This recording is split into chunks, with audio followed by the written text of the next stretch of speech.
Привет, друзья!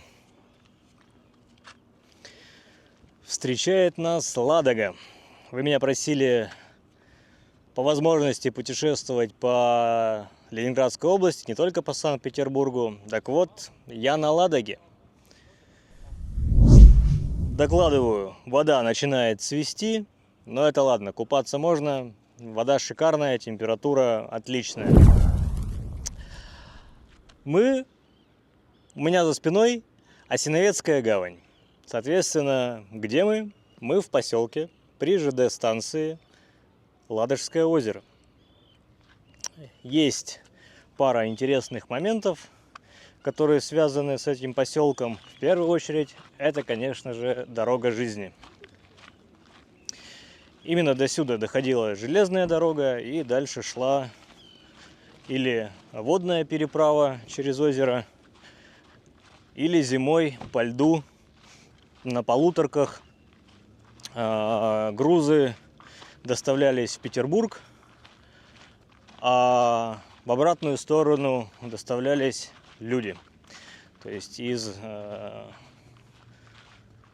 из-под блокады вывозились в первую очередь дети, старики. В первую, скажем так, навигацию по воде какое-то очень большое количество муки было завезено в Петербург, 60 тысяч людей вывезено. Могу, конечно, ошибиться, но, по-моему, за все время блокады и пока действовала дорога жизни, было вывезено порядка 500 000 людей. Для ленинградцев место, конечно, очень значимое. И в целом по дороге сюда из Петербурга вас постоянно будут, скажем так, преследовать напоминания о блокаде, о дороге жизни. Всевозможные памятники, мемориалы и т.д. и т.п. О, дрон летает. И у нас уже первая же интересная достопримечательность, которая относится к этому поселку, это Осиновецкий маяк. Надеюсь, я как-то с ударением тут все правильно. Маяк примечательный тем, что ему уже почти 115 лет, или даже 120, что там у нас с арифметикой. В 1905 году его начали строить, закончили лишь в 1910, как пишут разные источники. Строительство было начато частной фирмой, товарищи обанкротились, ну и достраивали маяк уже на деньги государственные. Маяк чуть ли не входит в тройку самых высоких маяков России. Конечно же, не самый старый. Его высота 74 метра, по-моему. Ну и вот смотрите, не совсем стандартно получается прогулка. Обычно все приезжают в этот поселок на электричке и начинают от ЖД вокзала. Мы же в данном случае пойдем в обратную сторону. Здесь целый комплекс, вот мы там у гавани были, и целый комплекс кафе и ресторанов, так или иначе связанные с маяком. Все здесь вокруг маяка. Кафе у маяка, вообще тут что-то... карту вижу. Давайте подойдем к карте. Как скажу, мы начали здесь, у этого места. И сейчас вот выруливаем и пойдем. Сначала я вас проведу по пляжу, и потом там уже как нас получится по остальным объектам. Да, здесь недалеко отсюда памятник, символизирующий разрыв кольца. То есть это разрыв кольца и символизирующий прорыв блокады. Давайте выйдем, я вам покажу пляж. Сегодня у нас синоптики наобещали почти 30 по Цельсию. Поэтому, вот, отвечая на вопрос под теми видео, когда никого нет на улицах Петербурга, где все, а все здесь. Оказывается, все здесь. Все приезжают так или иначе, кто на озера, кто на Финский залив. Вот в данном случае все приехали на Ладожское озеро, поселок при ЖД-станции. Оцените качество песочка, ширину пляжа. И существует, как мы видим, волейбольный корт, или как поле. Я уже сегодня даже искупался. Докладываю, вода отличная. Вход в воду неплохой. Сначала идет крупный песочек, потом меленький, прям хорошо. Правда, что-то вот из-за того, что начинает цвести вода, по поверхности что-то там плавает. Ладно. Есть беседки, есть еще что-то, и все, конечно же, с видом на маяк. Маяк сейчас находится в ведомстве Министерства обороны, и как-то они сильно им не занимаются. Максимум видно, что какими-то кольцами маяк скреплен, и все. Но маяк, по-моему, до сих пор действующий. То есть как-то помогает навигации по Ладоге. Давайте тогда, пока проходим мимо маяка, скажу еще пару слов о погоде блокады. Что этот маяк для местных жителей использовали, я назову это бомбоубежище. То есть во время бомбежки, а немцы дорогу жизни хотели прервать, бомбили. И для самих немцев маяк был как ориентир для наводки бомбардировщиков.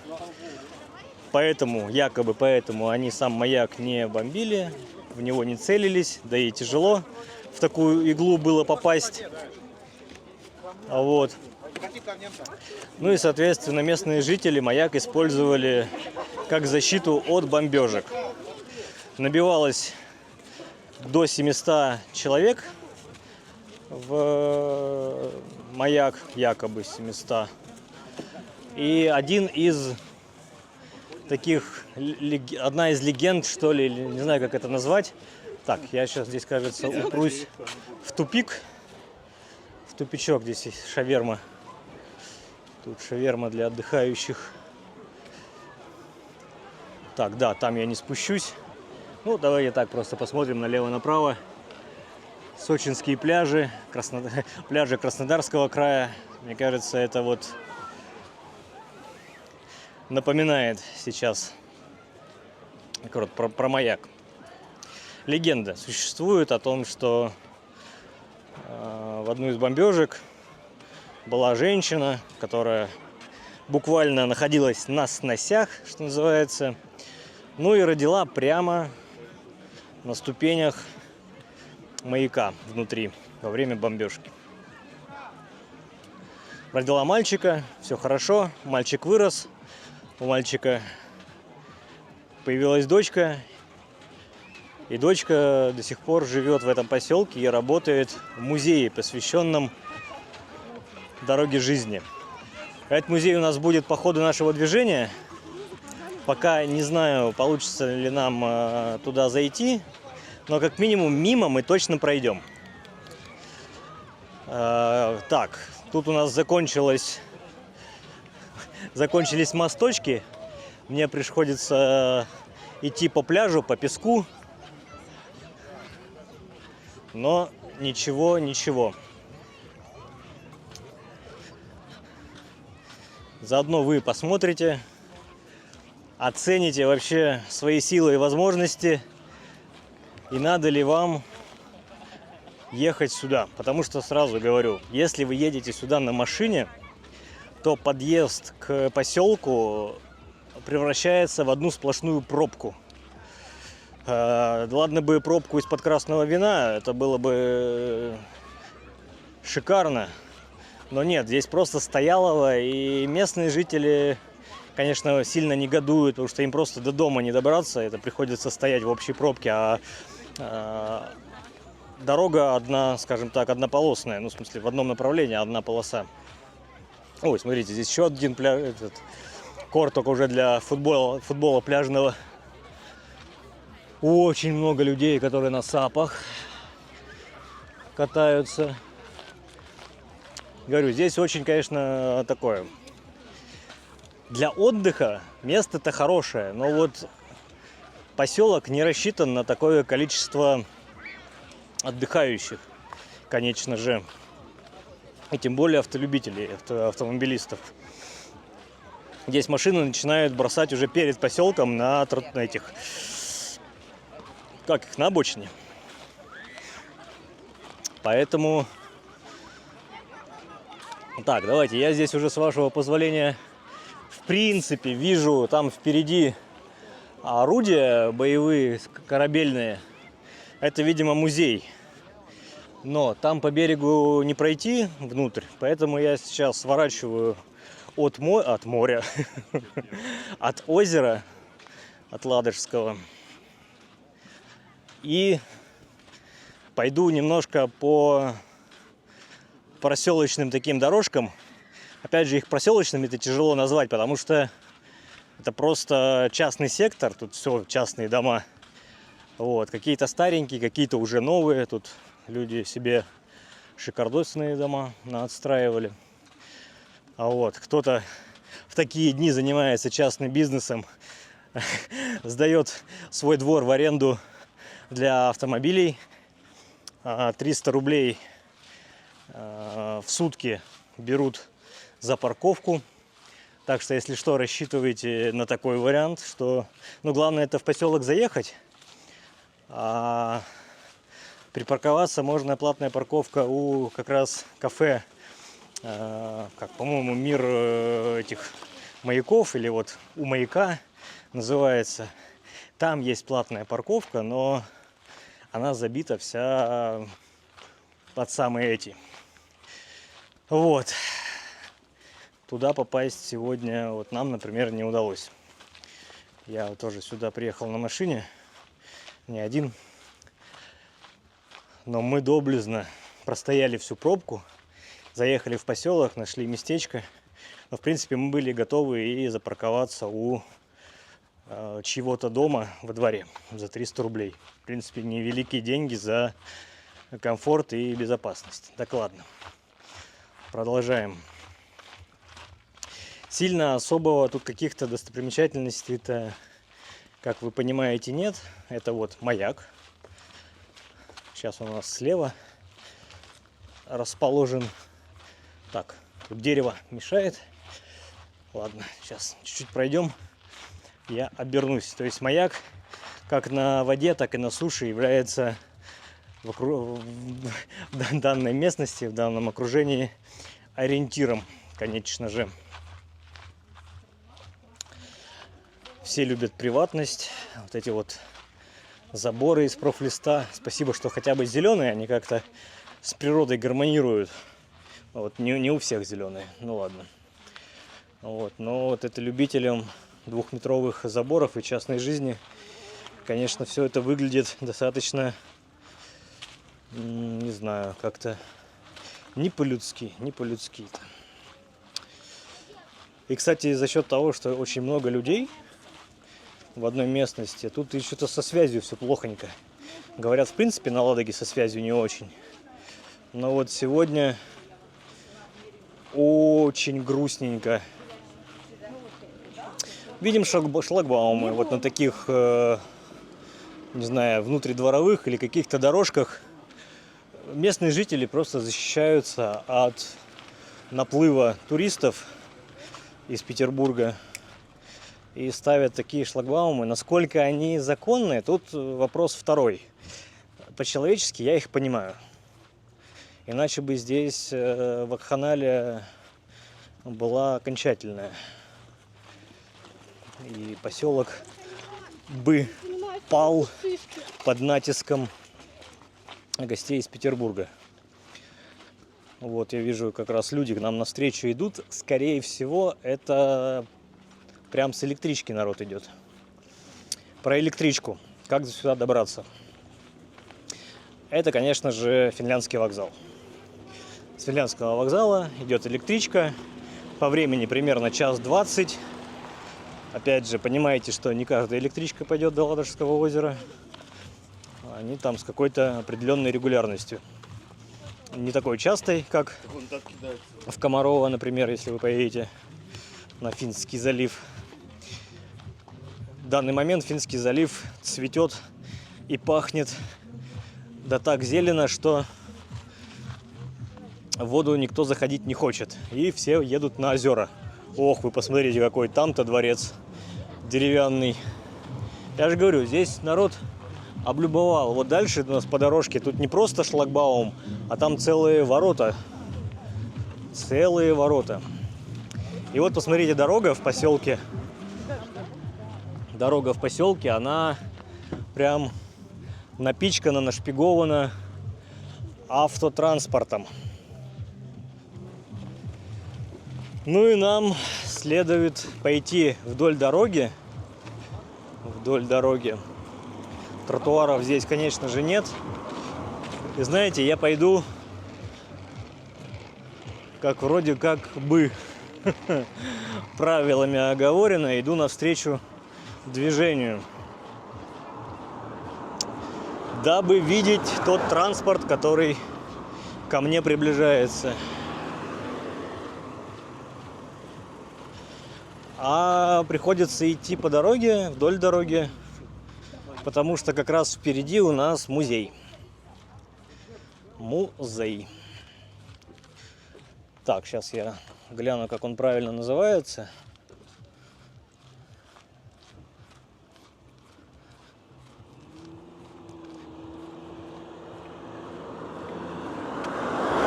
Центральный военно-морской музей. Дорога жизни. Посвящен истории блокады Ленинграда и событиям на Ладожском озере. Во время Великой Отечественной войны. Так, расходимся. Музей был создан в 1968 году. Является филиалом Центрального военно-морского музея имени Петра Великого. Для тех, кто еще не в курсе, Центральный военно-морской музей находится в Петербурге. Совсем рядом с Новой Голландией. Там, где Крюков канал. И если еще вы там до сих пор почему-то, по каким-то причинам не были, то прям надо сходить. Музей обладает громаднейшей экспозицией. От и до, ну, не то чтобы от начала веков, но и такое имеется. Какая-то археология присутствует в том числе.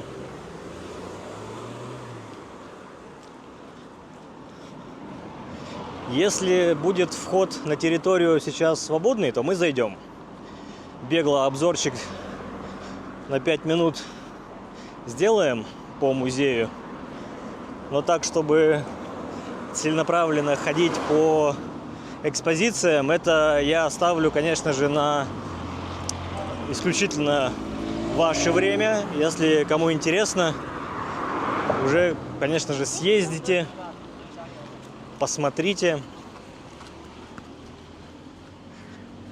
самостоятельно.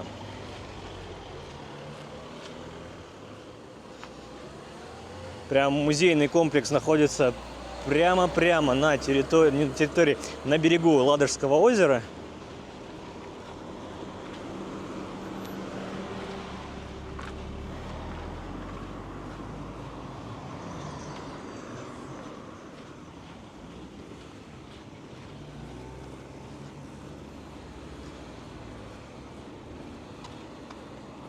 Тут висит сразу рекламка «Прогулка на катере». Интересненько. Вот, музей «Дорога жизни», памятник кораблям в поселке Ладожское озеро.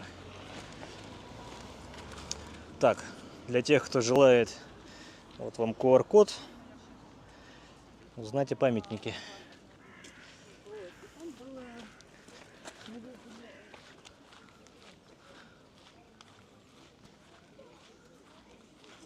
Так, ну вот здесь, наверное, сам вход. Давайте я хотя бы кассу вам покажу, сколько чего стоит. Штрих-код билета. Билет здесь покупаем, да? Да. А где цены? Вот. Итак, у нас взрослые 400, льготы 200, дети до 7 лет, инвалиды бесплатно. Угу. А этот билет входит и по территории погулять, и внутрь. Все, понял. А справа там вот этот комплекс, это что? Здание? Черный фасад стеклянный, да. Там туалеты. А, все, там такое. Тут администрация. Ясно. А вот тут слева.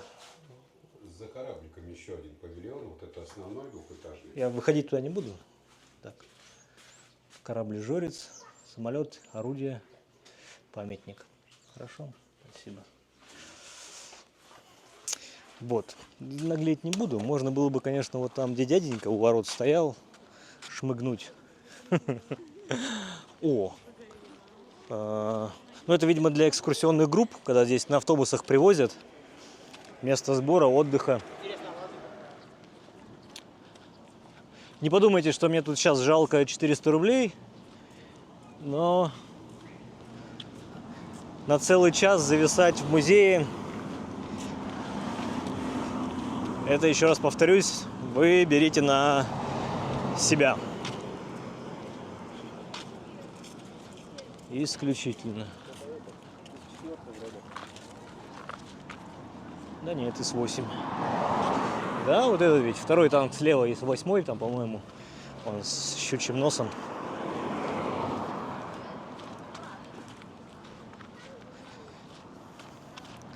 Поселок, прям, ребят, поселок. И если бы не такое стечение обстоятельств, как сегодня, а это отличная погода, под плюс 30, прогретое Ладожское озеро, то машин, конечно же, бы не было.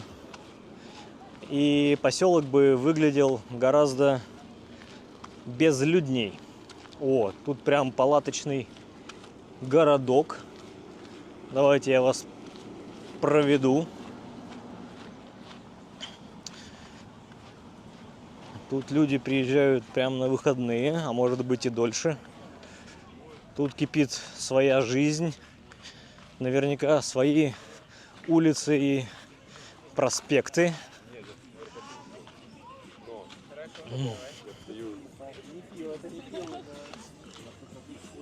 Ну, сейчас оценим, как здесь палаточная история и какой здесь берег. Так, смотрите, берег-то уже тоже песок, но гораздо уже, гораздо поуже.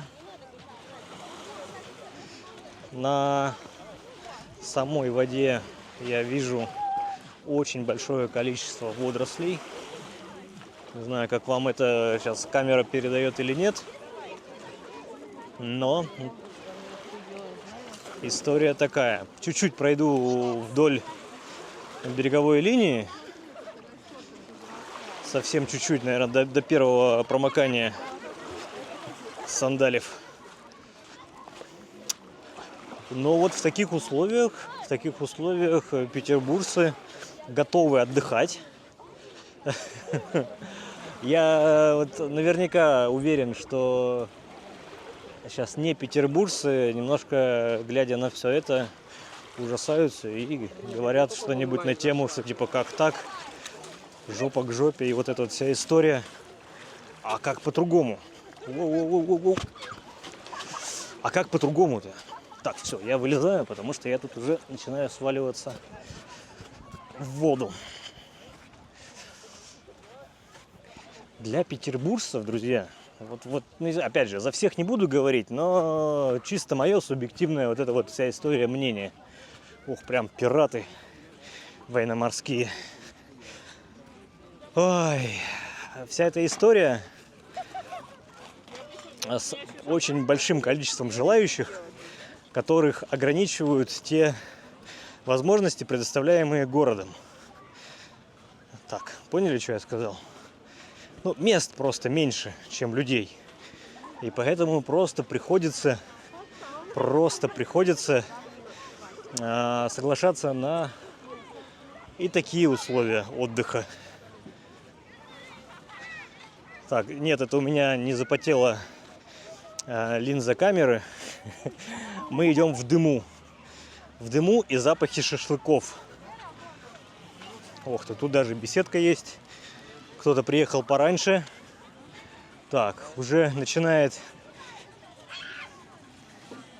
созревать морской шиповник на берегах Ладожского озера. Не знаю, почему морской, но потому что я его обычно встречаю по берегам наших морей. Что Балтики, что не Балтики. Тут на целых автодомах люди приезжают. Прям для меня на самом деле сейчас шок. Я не ожидал такого количества, во-первых, людей.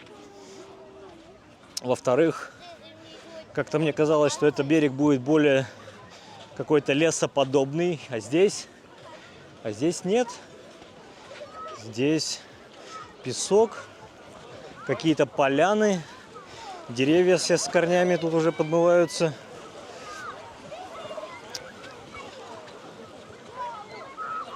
Видимо, тут какой-то спасатель должен находиться и мониторить обстановку на берегу. Вот очередной САП, классно. Предприимчивые предприниматели.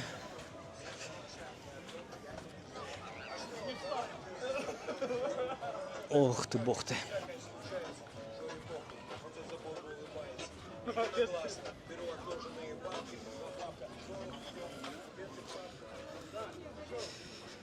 Так, сейчас я гляну карту, чтобы провести небольшую рекогностировку на местности и оценить удаленность ЖД вокзала и вообще правильно ли я движусь.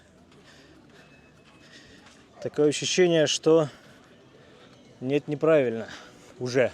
Такие отдыхи на местности. Там дальше впереди у нас некие ворота. Там территория военной части.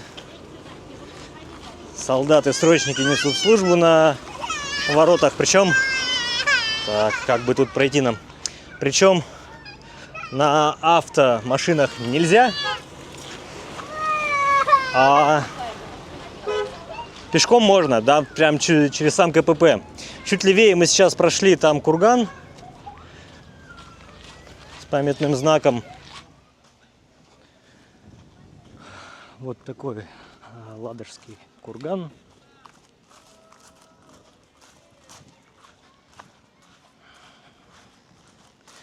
Конечно же, посвящен Великой Отечественной войне.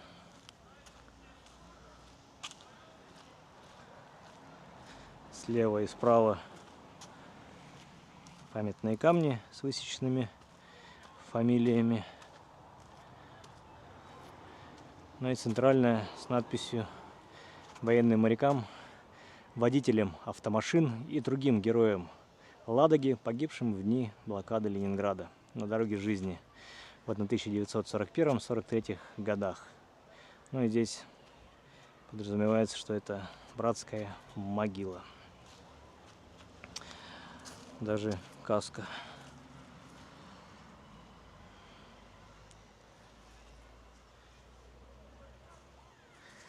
Такой вот ладожский курган.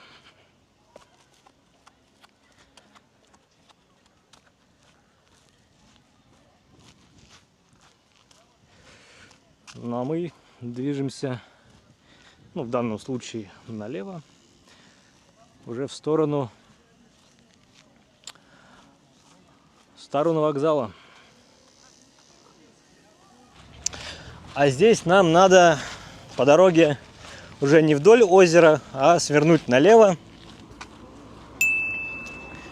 Свернуть налево по дороге. Это мы направляемся в сторону ЖД вокзала. У ЖД вокзала существует тоже парочка объектов, как один из объектов сам вокзал железнодорожный, куда приходит как раз электричка. Вот она у нас уже по кадру виднеется.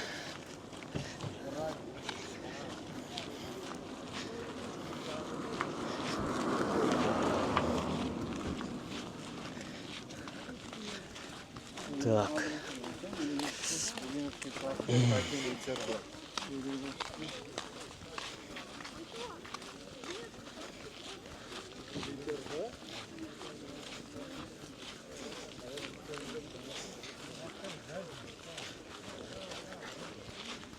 Интересно. Вокзал построен в советское время. Уже после, конечно же, ну вот сам павильон вокзала.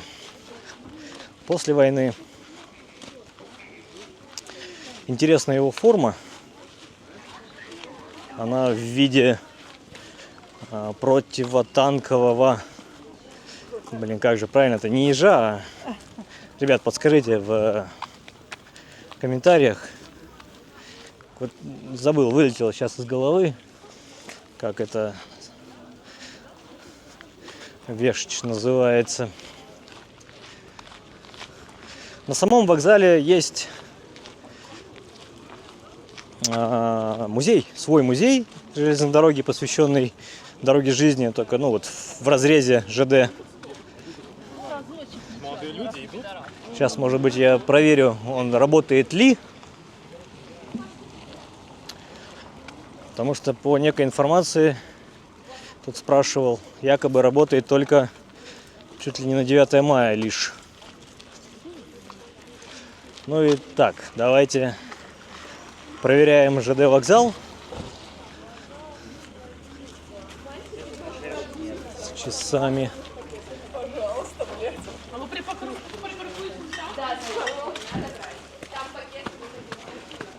Так, тут как будто бы не вход. Тут почему-то звонок на двери. Нас встречает такая скульптура из железа, насколько я помню, сделанная из затонувших кораблей на Ладоге.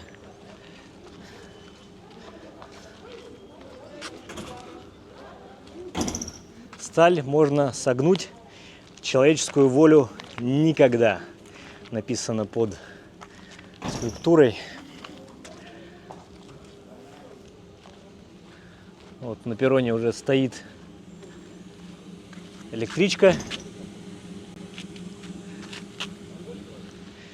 Но нам здесь интересен паровоз. Комсомолец проекта Э.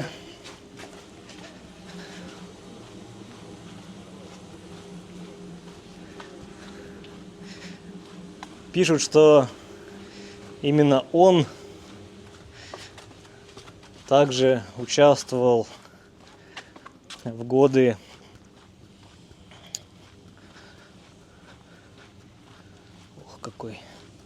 в годы блокады Ленинграда, участвовал в вывозе и привозе. В общем, работал на дороге жизни. Скажу по-простому, по-человечьи. Как-то не в очень хорошем состоянии. Видимо, сейчас его в очередной раз реставрируют. Вижу зашкуренный металл. Все для фронта, все для победы.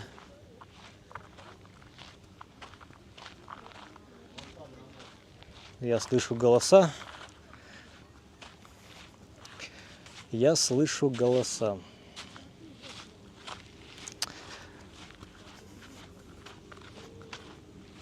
Тут бы, если был бы стрим, я бы спросил, ребят, голосуем, хотим ли мы залезть или нет. Ну вот там сейчас работы ведутся, открыта дверь в кабину.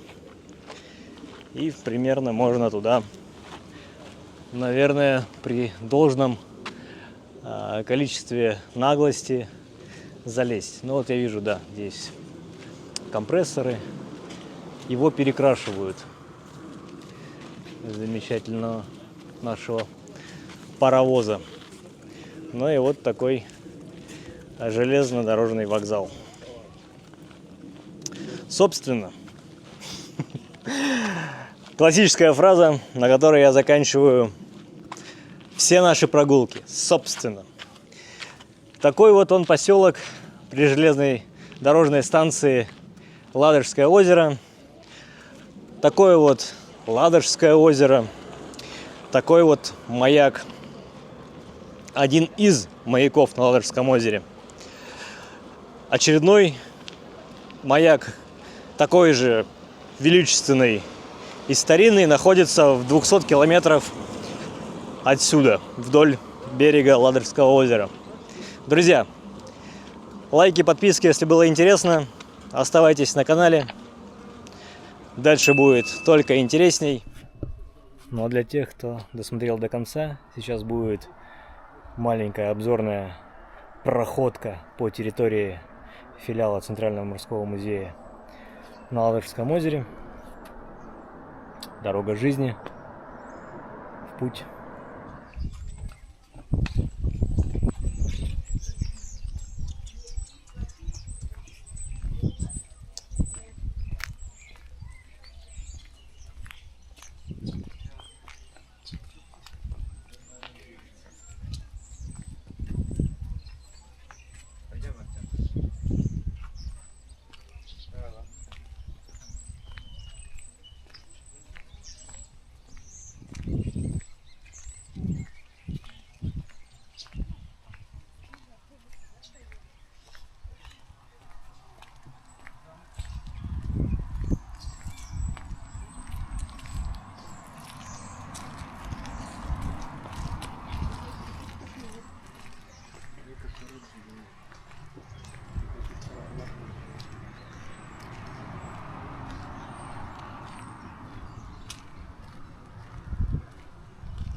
Ну вот.